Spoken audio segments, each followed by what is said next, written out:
இன்னும் டான்ஸே ஆடல. அதத்தான் நான் முன்னாடியே சொன்னேன். ஒஸ்தி பாட்டுக்கு செம்ம குஷியா இருந்தா. காதல் பாட்டை கேட்க வச்சு தூங்க வச்சிட்டீங்க போங்க. என் பிள்ளையா இருந்துகிட்டு காதலை பத்தி கொஞ்சம் கூட ஃபீலிங்கே இல்லாம ஆமா, இருக்கு. இவர் பெரிய காதல் மன்னனு ஃபீல் பண்றாரு. நான் ஃப்ரூட்ஸ் எடுத்துக்கோங்கம்மா. ஓ, பாத்தியா கீழே எல்லாம் செட்டு சேர்ந்துட்டாங்க. நம்ம வேற எங்கேயாச்சும் போயிடலாமா? வேற ஏதாச்சும் கூட பண்ணலாமா? ஆனா இங்க இருக்க வேண்டாமா? ப்ளீஸ்மா.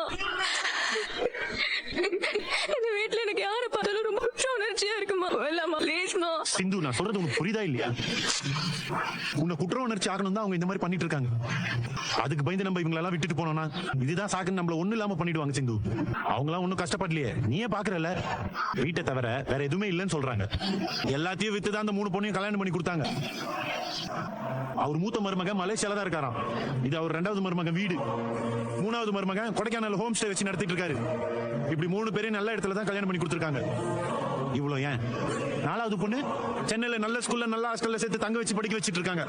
இதுக்கெல்லாம் அவங்களுக்கு காசுங்கிறது வந்துச்சு. அப்பாவோட சொத்தை வித்து தானே பண்ணிருக்காங்க. அப்புறம் எப்படி எதுவுமே இல்லைன்னு சொல்லுவாங்க? அம்மா, அவங்க எல்லாரும் தேவை. மொத கொண்டாட்டியை விட்டுட்டு 2வது ஒருத்தைய கல்யாணம் பண்ணிக்க ஏதாவது ஒரு காரணம் இருக்கணும்ல. அவ என்னை விட அழகா இருக்காளா, இல்ல படிச்சிருக்காளா, இல்ல சம்பாதிக்கிறாளா, இப்படி ஏதாவது இருக்கணும்ல. அவளை பார்த்தா அப்படி